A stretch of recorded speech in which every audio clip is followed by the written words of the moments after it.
It's week 15 in our year of stitches, and this week I am preparing for fly stitch. So we're going to be doing two variations of a fly stitch. The first one is individual fly stitches, and then I'm going to show you how to work fly stitches together in a line. So I'm threading up my needle and I'm going to be using 3 strands here, and I think fly stitch is one that works really well with 3 strands.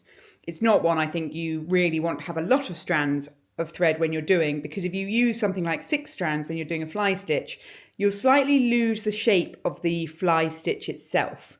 You don't want your thread to be too thick. I've got my needle threaded up, 3 strands, knot in the end. Right, I'm going to first just do some simple individual fly stitches here. So I bring my needle up in the end, and I'm going to take it across.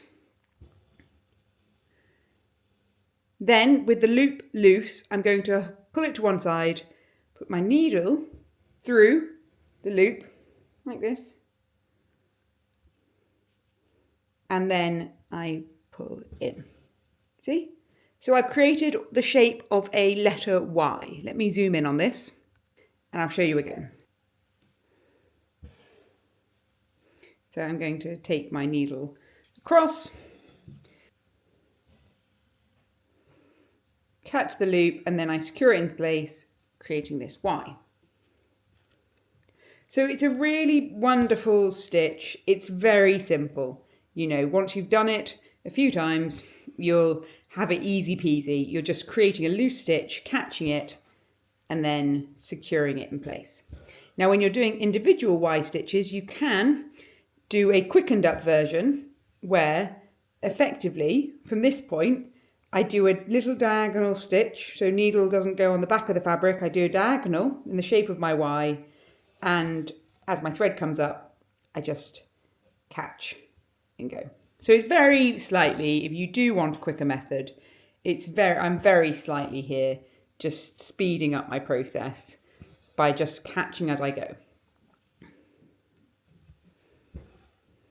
So that's our individual Ys, or individual fly stitches really, as I should say. Now let me show you how I would do them if I wanted to join them all up and have them actually forming a line.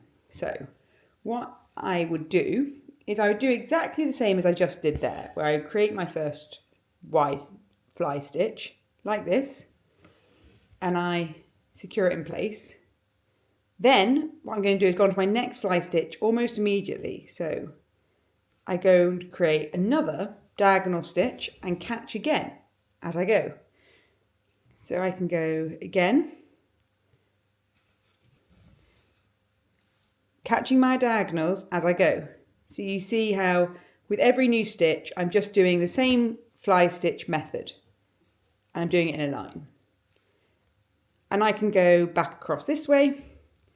The one issue I have with doing a fly stitch in a line like this is I'm always working down. So even though I'm connecting together a lot of different Ys, I'm in a position where I can't go back up again. It's not a method where I can from here go back up towards the top and create a direction going out that way. So let me get to this point here.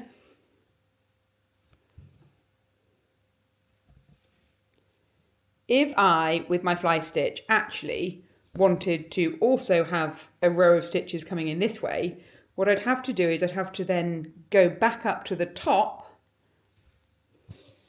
like this.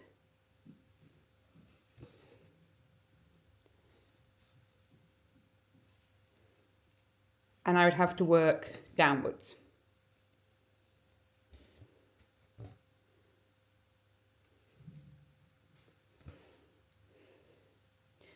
And I would then connect it together like this. So if you ever see a sort of situation like this where you've got 2 chains coming together, in the end it looks like it's one bit of stitching, but actually I've got one side coming down and then I've gone back up to the other side and done the same. So that's really how you'd use your fly stitch if you're working it in a line.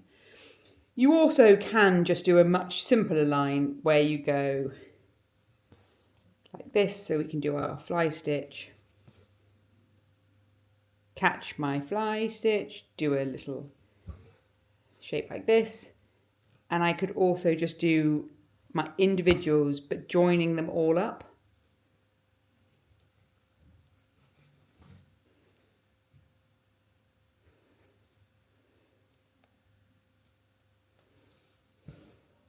So you see I'm sort of creating this row of fly stitches going down all at the same time.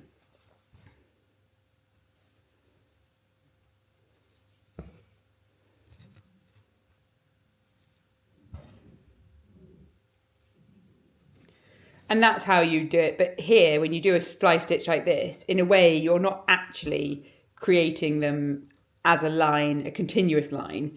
Actually, the reality of what you're doing is you're creating a load of individual stitches, but you're just doing them in a row where they're all connecting together.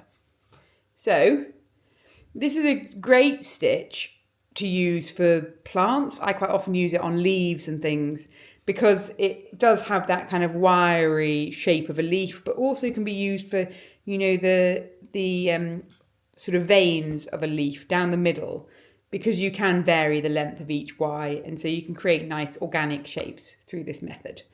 And that really is as simple as it is. That there is your fly stitch. So I hope you enjoyed that one. Nice and easy one this week compared to our bullion stitches last week.